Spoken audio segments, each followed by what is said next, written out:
you.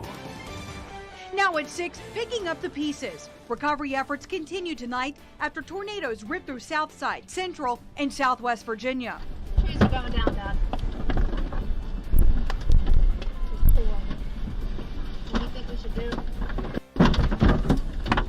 It went black, hail started coming in, noises that I can't really describe. From downed trees to power outages, the destruction and devastation are widespread.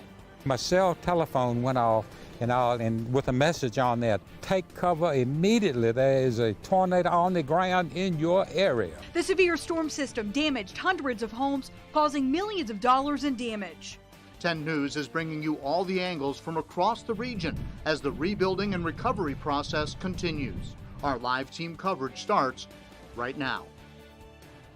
Good evening and thanks for joining us. I'm Lindsay Ward. And I'm John Carlin. Like Alan just told us only a moment ago, the National Weather Service has now confirmed that an EF1 tornado did touch down in Danville and Pittsylvania County. We'll have more on that in just a minute. But first, communities in central Virginia still working to reestablish their lives and their routines after that devastating EF2 tornado, which reached speeds of 130 miles an hour, mostly in Amherst County. The storm damaged more than 100 homes, with 22 of them destroyed. 10 News reporter Allison Wickline has more from a police officer who lost everything, but is grateful his family made it out alive. This neighborhood is just devastated, and families are trying to figure out how to move forward in the face of disaster. This has been Gary Fink's neighborhood for about 19 years. He and his family made a home here, and now that home is gone. You could hear things ripping and tearing apart, and kids were screaming, and I honestly thought it was over with. I thought that this was it. My family and I were done. And then we got all the family back here. And I got all the kids huddled up here. My wife was right here. As the tornado ripped through the Elon area of Amherst County, Gary and his family huddled here in the basement. When it was over, neighbors helped pull them out. The basement was flooded with about that much water because all the pipes had busted. As the water rushed in, it was hard for Gary to find the words today of what those tense moments were like. This was the hole right here that they lifted us out of. I've never been so terrified in my life that I was the other night. I mean, it was terrifying. There's no words I can't really describe. Gary is a sergeant with the Lynchburg Police Department, and while he's seen some scary sights in his time at work, this was different. This was a relentless storm that targeted his home and his family, a family of 7 that by all accounts has been through enough. My wife fought cancer for 4 years. She almost died 2 or 3 times during that period of time. So now Gary and his wife Lisi will pick up the pieces of another hard time. But in the midst of all this damage and destruction, the Fink family is keeping the faith. You stay positive, you surround yourself with positive people, and you just let God take care of the rest. That's all you can do. A GoFundMe account for the Fink family has reached about $60,000. In Amherst County, Allison Wickline, 10 News, working for you. Amherst County schools are closed again tomorrow as debris is still scattered across the region. 10 News reporter Tommy Lopez also visited the area today to see the effect firsthand. People say they are thankful that everyone lived through this. Today, families are going through what's left of their homes. You can see there is not much left of this family's house. We are staring straight into their kitchen after this tornado came through and just tore down their walls. You can see all the debris, still food in their cabinets as they are trying to figure out what to do next. Melissa Massey says she and her family got to safety just in time. When we hit the floor in the basement, the roof was coming off of the house. They're picking through what's left of their home and counting their blessings. We're very fortunate that we got out of here alive. This house was just one of more than a dozen here on Nottoway Drive that the tornado seriously damaged. Rows of trash piles show a path of destruction. Mark Lindsay will need to rebuild his house. The wind came up and got up under the corner of the fascia and picked everything up and brought it back down, and then they seemed to think that the house actually lifted off the foundation. The tense moments came during what was supposed to be a celebration. Me and my wife were right over there at the washer and dryer, just holding each other, and it was their anniversary. 30 years of marriage, he says. The wind tore Randy Johnson's house off the foundation. There is nearly nothing salvageable. Try to keep moving and not think about it. That's the thing. Start thinking about it, it gets to you. He was happy to find a few printed pictures today. This is one of my daughters. I have raised 3 daughters here. Volunteers are providing much needed help. A local catering company gave out hot food. You look out your door and it's like, where do you even start? And all the help's been great. People coming out, supporting us through our devastation. It's really nice, really nice. More than 100 volunteers have been out here. We've seen local emergency departments as well as from Roanoke and Salem and crews with the Commonwealth. Some people, though, are trying to stay in good spirits throughout all this loss. One woman joked with us her lawnmower went into her neighbor's pool.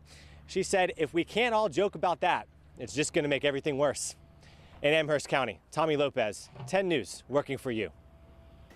As the recovery continues, we're also getting a better idea of where the tornado touched down in central Virginia.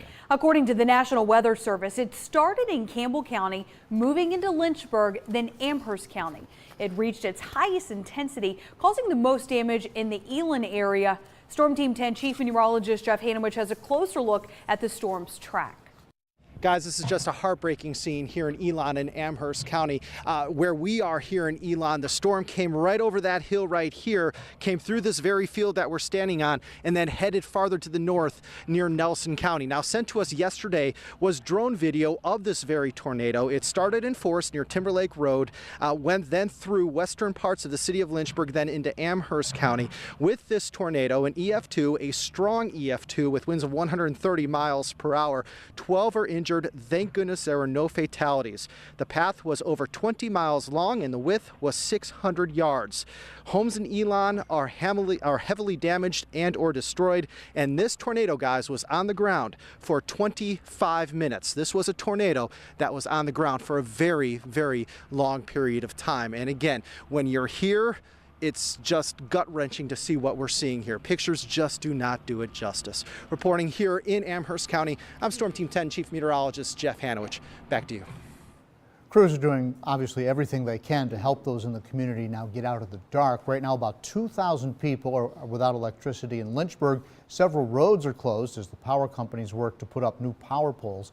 Local tree cutting companies and insurance assessors are also keeping busy as tree limbs and debris are still scattered through areas like Link Road. Now, those without power say it's been tough, but they know the crews are doing the best they can. Drexel went through here about 9 years ago, and it took down tons of trees, but we didn't see near as many on houses as there are this time. It's everywhere. Look, on top of this house, next door neighbor, all up and down the street. And if you go down the street over here, Manton Lane, at the end of it, looks like a bomb went off. The trees are just like that. I mean, it's unbelievable. Power is expected to be restored by midnight. Tonight, the National Weather Service has confirmed that an EF1 tornado did in fact touch down in Danville and in the southern part of Pittsylvania County. There, people are working to rebuild. 10 News reporter Coulter Anstad joins us now live in Danville. So Coulter, you spoke to an organization there that actually has funding available, right? And that's right, Lindsay. I spoke to the executive director of the Community Foundation of the Dan River region. It is here in Danville, but also serves Pittsylvania County, Halifax County here in Virginia, and Caswell County down in North Carolina. The organization has two funds available. The first is the Agency Emergency Fund, which was established about a year ago and has about $20,000 in it. It is designed to help nonprofits with immediate needs, such as, say, a roof blowing off a building, or replacing a roof that was blown off a building, rather, during a storm. The second fund is the Disaster Relief Fund, established in 2012, which has about $5,000 in it. It is designed primarily to help individuals. Nonprofits who are helping people recover can apply for money from the fund and then use that money to do whatever it is that the nonprofit does. For example, a food bank can apply for money to purchase more food to help keep up with the increased demand from people being displaced by a storm such as a tornado that came through on Sunday. We just thought that we would make people aware of these two vehicles in case people wanted to help try to support, and we'll try to help people any way we can. If you would like to donate to the funds, or if you are interested in applying for money from either of the funds, you can find out more information about that on our website, WSLS.com. Live in Danville, Coulter Anstad, 10 News, working for you. A reminder that when we're not on the air, you can download the Storm Team 10 weather app for a look at the radar and future forecasts. And for complete coverage, including information on how you can help those in need, you can head to our website, WSLS.com. Empowering people to save lives in case tragedy ever hits too close to home. Our latest hero is teaching everyone from high school students to churchgoers how to keep others alive until more help can arrive. The celebration of heroes continues.